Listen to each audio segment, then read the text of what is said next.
नमस्कार, exam happy channel में आपका स्वागत है। तो दोस्तों जुड़ चुका हूं मैं यहाँ पर आप सभी के लिए झारखंड शिक्षक पात्रता परीक्षा 2025 की तैयारी को लेकर के। तो यदि आप झारखंड में झारखंड शिक्षक पात्रता परीक्षा की तैयारी कर रहे हैं तो यह जो है आपके लिए बहुत ही रामबाण साबित होगा। आप यहाँ से सारे चीज़ों का प्रैक्टिस कर सकते हैं और यहाँ पर आपको देखिए जितना भी प्रैक्टिस करवाया जा रहा है, जितना भी नोट्स दिया जा रहा है वो स्पेशल जेटेट न्यू सिलेबस के आधार पर है। उसके साथ ही आपको यहाँ पर JCERT जैक के झारखंड राज्य के अनुमोदित पाठ्यक्रम पर सारे नोट्स PDF आपको यहाँ पर प्रोवाइड किए जा रहे हैं। तो आप सभी जुड़ करके यहाँ से एक बार अवश्य तैयारी कीजिएगा और परीक्षा में जाने से पहले आप नोट्स को देख लीजिएगा।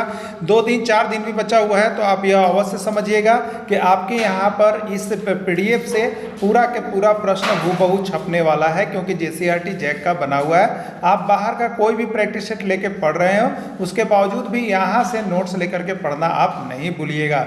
चलिए देखते हैं आज के यहाँ पर महत्वपूर्ण प्रश्न। देखिए हम आपके लिए यहाँ पर EVS का MVVI इम्पोर्टेंट क्वेश्चन सीरीज 1 लेकर के आए हुए हैं। ठीक है, तो देखिए EVS का यहाँ पर जो जेटेट न्यू सिलेबस दिया गया है वो आपको 5 पार्ट कंप्लीट कर दिया गया है। ठीक है, अब यहाँ पर हम लोग उसके बाद क्वेश्चन बैंक भी आपको EVS का कंप्लीट कर दिया गया है।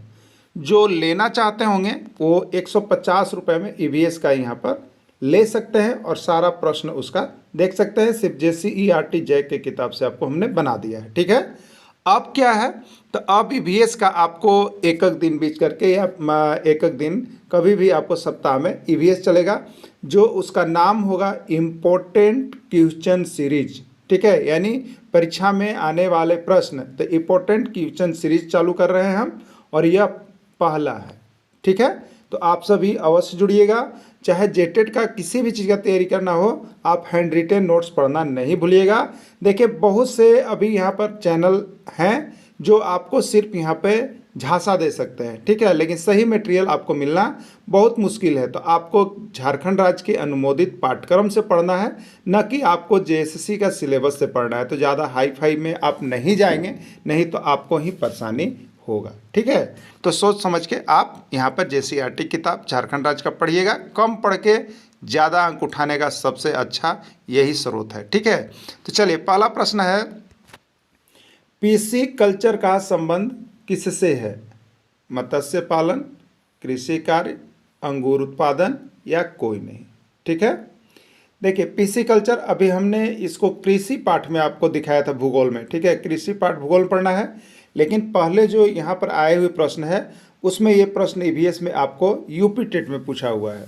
ठीक है, तो आपको देखिए लग रहा होगा कि सर कभी कभी जो हमारे साथ जुड़े हुए हैं उनको हमने ज्योग्राफी सेशन का भी प्रश्न भेज दिया है। ठीक है, तो देखिए EVS जो होता है वो 2 चीज़ का जरूर कॉम्बिनेशन है, एक ज्योग्राफी का है और एक बायोलॉजी का है। इसको आपको ढंग से पढ़ लेना है। ये नहीं कि जितना झारखंड सरकार सिलेबस है उतना तो आप देख ही लिए, लेकिन देखिए 30 में अगर आपको 30 लाना है या 25 लाना है तो थोड़ा सा हट के भी आपको पढ़ना पड़ेगा। ठीक है, पढ़ना पड़ेगा मतलब झारखंड राज्य का ही किताब पढ़ना पड़ेगा। वो ज्योग्राफी और बायोलॉजी सेशन को आपको देखना होगा, जो कि हम आपको भेज देते हैं। ठीक है, तो आप सभी उसको भी अवश्य देख लीजिएगा। तो मत्स्य पालन का संबंध किससे है? तो ये मत्स्य पालन का संबंध PC कल्चर से है। कृषि कार्य का संबंध किससे है? तो कृषि कार्य का संबंध एग्रीकल्चर से है। अंगूर उत्पादन का संबंध किससे है? तो अंगूर उत्पादन का संबंध विटी कल्चर से है। ठीक है, ये कल्चर वाले सारे चीज़ों का नोट्स हम आपको दे दिए हैं, आप जरूर दे दीजिएगा। जो नए शिक्षक जिनको अभी मिल रहा होगा वो यहाँ से जरूर जुड़ जाइए और 150 रुपया में आप EVS का तैयारी कर लीजिए केवल EVS के लिए, और वहाँ पर 30 में से आपको 28 अंक अवश्य आएगा। ठीक है, चलिए अगला प्रश्न है, भारत में चाय का सबसे अधिक उत्पादन किस राज्य में होता है? भारत में चाय का सबसे अधिक उत्पादन किस राज्य में होता है? ठीक है, तो चाय का सबसे अधिक उत्पादन तो यह चीन हो गया। ठीक है, उसके बाद कौन है? भारत है। लेकिन भारत में अब कौन सा राज्य सबसे अधिक करता है? तो वो असम राज्य है। ठीक है, भारत में अगर चाय का सबसे अधिक उत्पादन कोई राज्य करता है तो वो असम है। ठीक है, तो असम में चाय का उत्पादन सबसे अधिक होता है। इसीलिए आप देखिएगा चाय पत्ती जो हम लोग लेते हैं तो उसमें लिखा होता है असम की खुली और ताज़ा चाय, यही रीजन है। ठीक है, अब पश्चिम बंगाल किसके लिए? तो ये सबसे अधिक चावल के लिए प्रसिद्ध है। बायोगैस में मुख्यतः कौन सा गैस पाया जाता है? अभी तक का रिकॉर्ड तोड़ क्वेश्चन, ईवीएस का रिकॉर्ड तोड़ प्रश्न पूछा गया है। ठीक है, यहाँ से प्रश्न एक रहता ही है। तो बायोगैस में मुख्यतः कौन सा गैस पाया जाता है? Methane, ethane, propane, butane. ठीक है, तो देखिए हमारा जो बायोगैस बनता है उसमें जो भरा हुआ रहता है वो मीथेन गैस होता है। ठीक है, तो मीथेन याद रखिएगा। मीथेन का सूत्र भी याद रखिएगा, रासायनिक सूत्र। कभी कभी मीथेन नाम न दे करके सूत्र भी दे दिया होता है। तो मीथेन का रासायनिक सूत्र होता है CH4। क्या याद रखेंगे? CH4 ये मीथेन का रासायनिक सूत्र है। तो या तो आपको लिखा हुआ मीथेन दे देगा तो सही है, या नहीं तो CH4 भी लिख सकता है। इसको आप लोग देख लीजिएगा। ठीक है, तो बायोगैस में कौन सा गैस भरा हुआ रहता है? मीथेन भरा हुआ रहता है। काला सोना किसको कहते हैं? बताइए। यही 2016 में जेटेट में पूछ दिया था। कहाँ से था?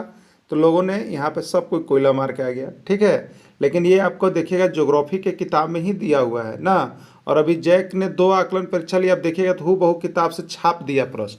लेकिन लोग कहाँ से, बहुत बाहर बाहर का क्लास देख रहे थे और अधिकतर का रिजल्ट खराब हुआ था। लेकिन जो JCERT जैक का किताब पढ़ के गए थे उनका अधिकतर का रिजल्ट कंप्लीट हुआ है। ठीक है, तो आप यहाँ पे किताब का पूरा प्रश्न जो बन रहा है उसको हैंड रिटेन नोट्स को PDF लेकर के पढ़िए। सिर्फ 500 रुपये में ही आपकी तैयारी हो रही है। ठीक है, काला सोना किसको कहते हैं? कोयला को, पेट्रोलियम को, यूरेनियम को, या कोई नहीं। ठीक है, तो काला सोना के नाम से जिसको जाना जाता है वो है आपका पेट्रोलियम, और काला हीरा के नाम से जिसको जाना जाता है, देखिए काला हीरा तो कोयला मारिएगा। याद रखिएगा, सोना और हीरा में अंतर है, नहीं तो हीरा वाला मत मार कहिएगा। काला सोना अगर कहे तो पेट्रोलियम को मारिए, और काला हीरा अगर कहे तो कोयला को मारिएगा। क्लियर? चलिए, इनमें कौन प्राकृतिक संसाधन है? इसमें कौन प्राकृतिक संसाधन है? सूर्य, नदी, वन, या सभी? ठीक है, तो संसाधन अभी भी आपको पढ़ने हैं। तो इसमें कौन प्राकृतिक संसाधन है? तो प्रकृति के द्वारा जो चीज़ें हमें प्राप्त है, प्रकृति के द्वारा, उसमें हमारा कोई अधिकार नहीं होता है। उसको न हम नया सिरे से बनाते हैं न निर्माण करते हैं। अगर मानव द्वारा बनाया जाएगा तो उस संसाधन का नाम हो जाएगा कृत्रिम संसाधन, मानव द्वारा अगर कुछ बनाया जाता है। ठीक है, लेकिन प्रकृति खुद मनुष्य की आवश्यकताओं के पूर्ति के लिए जो चीज़ दी है वो प्राकृतिक संसाधन है। तो प्राकृतिक संसाधन में सूर्य भी चलाएगा, नदी भी चलाएगा, वन भी चलाएगा, यानी इसका राइट आंसर सभी होगा। इसमें कौन अजैव संसाधन का उदाहरण है? ठीक है, इसमें कौन अजैव संसाधन का उदाहरण है? जो अभी न्यू सिलेबस है उसमें भी हमने आपको बताया है, और देखिए वहाँ से भी प्रश्न आया हुआ है। ठीक है, इसमें कौन अजैव संसाधन का उदाहरण है? देखिए 2 प्रकार का जो संसाधन हम लोग देखते हैं, एक जैव संसाधन, ठीक है, एक जैव संसाधन, और एक होता है अजैव संसाधन। ठीक है, बायोटिक और नॉन बायोटिक हो गया। देखिए अब जैव संसाधन में क्या हो गया? तो जिसमें जीव हो, जिसमें जीव हो वो जैव संसाधन है। ठीक है, जैसे मानव, मानव में जीव है, जैव संसाधन है। ठीक है, जीव जंतु जो जीवित है वो जैव संसाधन है। हरे पौधे जैव संसाधन है, इसमें जीव है। ठीक है, लेकिन वैसे चीज़ जैसे पत्थर हो गया, गिलास हो गया, कपड़ा हो गया, ये सब में क्या है? जीव नहीं है। संसाधन जरूर है क्योंकि हमारी आवश्यकता की पूर्ति कर रहा है, लेकिन जीव नहीं है। तो जिसमें जीव होगा जैव संसाधन, और जिसमें जीव नहीं होगा अजैव संसाधन कहलाता है। तो देखिए यहाँ पे चट्टान, पहला ऑप्शन है चट्टान। चट्टान में जीव नहीं होता है इसलिए यह अजैव संसाधन है। पौधा, हरे पौधे में जीव होते हैं इसलिए यह जैव संसाधन का स्रोत है। जंतु, इसमें जीव होते हैं, जैव संसाधन है। और मानव, इसमें जीव होते हैं, जैव संसाधन। पूछा था अजैव संसाधन कौन है, तो राइट आंसर ये हो जाएगा। प्रधानमंत्री कौशल विकास योजना का शुभारंभ कब किया गया? ठीक है, 2013 ईस्वी, 2016 ईस्वी, 2014 ईस्वी, या 2019 ईस्वी? ठीक है, तो प्रधानमंत्री कौशल विकास योजना का शुभारंभ जो है आपको यहाँ पे 2016 ईस्वी में किया गया है। नहीं तो आप देख करके और कमेंट करके हमें अवश्य बताएंगे कि इसका कब किया गया है। थार मरुस्थल कहाँ स्थित है? थार मरुस्थल कहाँ स्थित है? गुजरात, उत्तर प्रदेश, मंगोलिया, या राजस्थान? ठीक है, तो थार मरुस्थल जो है आपका कहाँ स्थित है? राजस्थान में स्थित है। थार मरुस्थल कहाँ स्थित है? तो राजस्थान में आपका स्थित है थार मरुस्थल। ठीक है, तो थार मरुस्थल कहाँ स्थित है? आपके राजस्थान में स्थित है थार मरुस्थल। चलिए अगला देखिएगा, यहाँ पे अगला प्रश्न है भूकंप की तीव्रता की माप किस पैमाने पर की जाती है? ठीक है, भूकंप की तीव्रता की माप किस पैमाने पर की जाती है? रिएक्टर पैमाना, सेल्सियस पैमाना, केल्विन पैमाना या आपका कोई नहीं। ठीक है, तो भूकंप की तीव्रता की माप किस में की जाती है? तो भूकंप की तीव्रता की जो माप है वो आपका यहाँ पर किस पे किया जाता है? तो रिएक्टर पैमाना पर। भूकंप की तीव्रता की माप किस पर की जाती है? रिएक्टर पैमाने पर, यानी बताया जाता है कि भूकंप की जो तीव्रता है उसकी इतनी है। ठीक है, भूकंप की तीव्रता की माप रिएक्टर पैमाने पर किया जाता है। चलिए अगला देखिएगा, ओजोन गैस का अणुसूत्र है। ओजोन गैस का अणुसूत्र देखिए ये जो प्रश्न आप देख रहे हैं ओजोन गैस, ये बहुत बार आया हुआ है। ठीक है, तो ओजोन गैस का अणुसूत्र O तो हो गया ऑक्सीजन का, O2 हो गया ऑक्साइड का, और O3 हो गया ओजोन का। ठीक है, तो ओजोन का रासायनिक सूत्र क्या होता है? O3। और ये ओजोन परत कहाँ पाई जाती है? समताप मंडल में। ठीक है, ये क्या करती है? तो सूर्य से आने वाली हानिकारक पराबैंगनी किरण को धरती पर बचाती है। अगर यहाँ पे जो होता है कि ओजोन परत कम हो जाए तो सूर्य पर क्या होगा? धरती पर, तो धरती पर, पृथ्वी पर क्या होगा आपका? तो यहाँ पर जो है तापमान बढ़ जाएगा। ठीक है, तो ओजोन गैस का मुख्य काम यही रहता है। इसमें खरीफ फसल कौन है? इसमें खरीफ फसल कौन है? चना, सरसों, मटर, धान। ठीक है, देखिए आपको जो है यहाँ पे ईवीएस के अंतर्गत 3 गो चीज़ जरूर देख लेना है। क्या देखना है आपको? खरीफ फसल, रबी फसल और जायद फसल, ये तीनों को पढ़ लेना। यहाँ से एक प्रश्न आपका रहता है। ठीक है, तो खरीफ फसल कौन है, रबी फसल कौन है, जायद फसल कौन है? देखिए, तो खरीफ फसल जो आपको यहाँ पर क्या होता है? वर्षा ऋतु में बोई जाती है। वर्षा ऋतु में बोई जाती है, वो होता है खरीफ फसल। ठीक है, और जो ठंडा में बोया जाता है वो होता है रबी फसल, और जो गर्मी में बोया जाता है वो होता है आपका जायद फसल। होता है ना? तो देखिए अब क्या होता है, तो खरीफ फसल में जस होता है। खरीफ फसल में क्या होता है?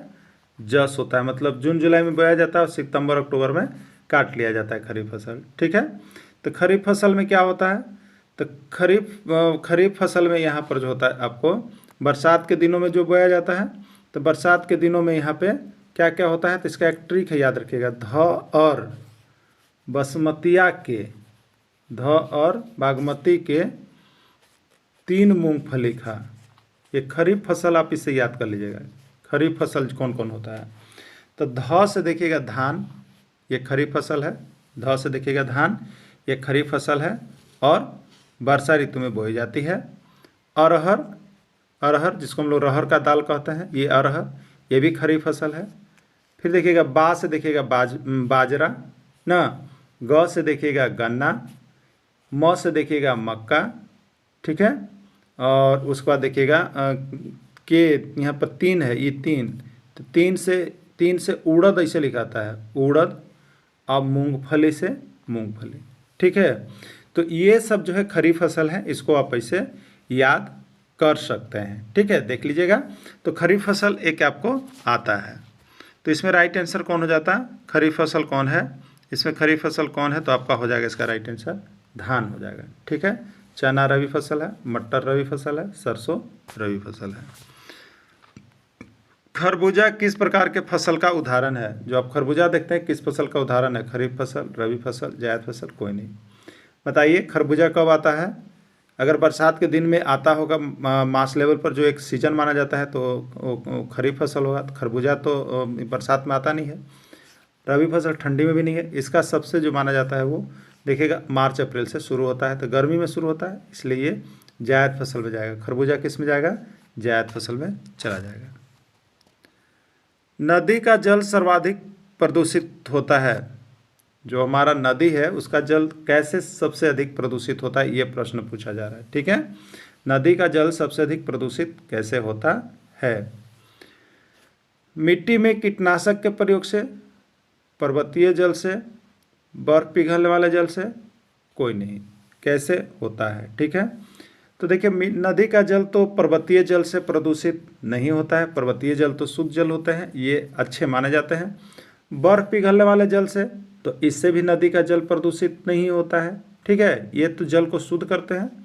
अब यहाँ पर एक ऑप्शन बचा मिट्टी में कीटनाशक के प्रयोग से। देखिए ये इसका बेस्ट ऑप्शन है, क्योंकि हमने मिट्टी में हम लोग क्या करते हैं, जब कृषि करते हैं या कोई भी कचरा होता है उसको हम लोग ज़मीन फेंक देते हैं, लेकिन वर्षा ऋतु में क्या होता है, वही सारा कचरा जो होता है जाकर नदी में मिल जाता है और वही क्या करता है, नदी के जल को सबसे अधिक प्रदूषित करता है। तो नदी का जल सबसे अधिक प्रदूषित होता है, इसका राइट आंसर ये होगा, मिट्टी में कीटनाशक के प्रयोग से। ध्वनि की तीव्रता को मापा जाता है, ध्वनि की तीव्रता को मापा जाता है डेसिबल में, फ़ारेनहाइट में, थर्मामीटर में, कोई नहीं, ठीक है। तो अभी आप इसके पहले एक प्रश्न देखे थे कि भूकंप की तीव्रता किस में मापी जाती है, ठीक है, भूकंप की तीव्रता, तो हम लोगों ने उसको देखा था रिएक्टर पैमाना पर। भूकंप की तीव्रता किस पर मापी जाती है, रिएक्टर पैमाना पर। तो ध्वनि की भी एक तीव्रता होती है, उसको मापा जाता है डेसिबल में, याद रखिए, ध्वनि की तीव्रता डेसिबल में, और तापमान जो है वो फ़ारेनहाइट में, ठीक है, या सेल्सियस में हम लोग करते हैं, और थर्मामीटर से शरीर का ताप मापा जाता है। तो राइट आंसर ध्वनि की तीव्रता ये डेसिबल में मापा जाता है। विटामिन ए की कमी से कौन सा रोग होता है। देखिए विटामिन वाला प्रश्न तो 100% आएगा, जिसमें ए, बी, सी, डी, ई और के, यही पढ़ना है, ए, बी, सी, डी, ई, के, इतना से याद रखिएगा। इसका नोट्स, पीडीएफ, वीडियो सब कुछ आपको ट्रिक से दे दिया है, वो सारा चीज़ आप देख करके ही एग्ज़ाम में जाएंगे। ऐसे तो देखिए हमने आपके लिए एक अभियान चलाया है कि सभी को जेटेट पास करवाने का मेरा लक्ष्य है, और वो भी सिर्फ और सिर्फ आपको केवल 500 रुपये में ही यहाँ क्षेत्रीय भाषा छोड़ के सभी सब्जेक्ट की हम तैयारी आपको इस कदर करवा रहे हैं, जो कि आपको मिसाल कायम होगा। आप सभी जहाँ जुड़ना है जुड़िए, जुड़ के देखिए, लेकिन एक बार यहाँ जब देखिएगा तब आपको लगेगा, ठीक है। तो चीप रेट, कम प्रश्न पढ़ के अधिक तैयारी यहाँ से ही आपको करने में फ़ायदा होगा, ठीक है। विटामिन ए की कमी से कौन सा रोग होता है, तो यहाँ पे दिया है रतौंधी, बेरी, स्कर्वी, यहाँ से भी जेटेट में प्रश्न पूछा था 2012 में, 2016 में भी एक प्रश्न आया था, मतलब विटामिन से एक प्रश्न आ ही रहा है, ठीक है। और ये कहाँ मिलेगा, तो आपका क्लास 6 में जाइएगा JCERT का, और वहाँ पर विज्ञान पाठ बायोलॉजी सेशन में आपको भोजन के पोषक तत्व पाठ का नाम है, वहाँ पर इसको आप देख सकते हैं, ठीक है। तो विटामिन ए की कमी से, तो यहाँ पर देखिए विटामिन ए की कमी से रतौंधी, बी की कमी से बेरी, और सी की कमी से स्कर्वी होता है। तो आपसे पूछा है रतौंधी विटामिन ए की कमी से, तो रतौंधी इसका राइट आंसर ये हो जाएगा। खतरा का रंग होता है, देखिए प्रश्न पूछा हुआ था, खतरा का रंग होता है लाल, पीला, हरा या कोई नहीं, ठीक है। खतरा का रंग कैसा होता है, तो यहाँ पर देखिए खतरा के लिए जो है लाल रंग का प्रयोग किया जाता है। आप देखते होंगे जब भी आप सफ़र करते हैं, अगर रेलवे में सफ़र कर रहे हैं तो वहाँ पे देखिएगा 3 तरह का, एक लाल होता है, एक हरा होता है, और एक पीला टाइप का होता है, 3 कलर होता है। तो ये लाल मतलब गाड़ी रोक देना है, और ये जो पीला होता है मतलब ये सिंगल अप बता रहा है कि आप गाड़ी को खोल सकते हैं, और हरा है मतलब आप डायरेक्ट जा सकते हैं, रुकना नहीं है, ठीक है, डायरेक्ट सिग्नल है। तो ये तीनों रंग को याद रखिएगा। तो खतरा का रंग कैसा होता है, खतरा का रंग लाल होता है, राइट आंसर इसका ये होगा। इसमें शाकाहारी कौन है, इसमें शाकाहारी कौन है, कौवा, कुत्ता, हिरन, कोई नहीं, ठीक है, कोई नहीं। तो कौवा को तो आप देखते होंगे यह शाकाहारी और मांसाहारी दोनों है, कुत्ता को भी आप देखे होंगे, यह शाकाहारी और मांसाहारी दोनों है, लेकिन हिरन जो है केवल हरी घास को खाती है, हिरन केवल हरी घास को खाती है, ठीक है। तो जो हरे घास को खाते हैं वो प्राथमिक उपभोक्ता के नाम से जाने जाते हैं, ठीक है। तो हिरन प्राथमिक उपभोक्ता भी है। रेड डाटा पुस्तक क्या है, देखिए ये प्रश्न आपको झारखंड के एग्जाम जेटेट में आया हुआ था, रेड डाटा पुस्तक याद रखिएगा, ठीक है। विलुप्त प्राणियों का संग्रह का पुस्तक, हिरन की संख्या पता करने का पुस्तक, बाघों की संख्या का संग्रह, कोई नहीं, ठीक है। रेड डाटा पुस्तक क्या है आपको बताना है, ठीक है। देखिए रेड डाटा पुस्तक में यहाँ पर जो है जो प्राणियाँ विलुप्त होती जा रही है, जो प्राणी विलुप्त होती जा रही है उनके संग्रह का एक पुस्तक है। विलुप्त प्राणियों के संग्रह का पुस्तक है रेड डाटा पुस्तक। ठीक है, तो विलुप्त प्राणियों के संग्रह का जो पुस्तक है वही रेड डाटा पुस्तक है। वायुमंडल में नाइट्रोजन गैस कितना प्रतिशत है?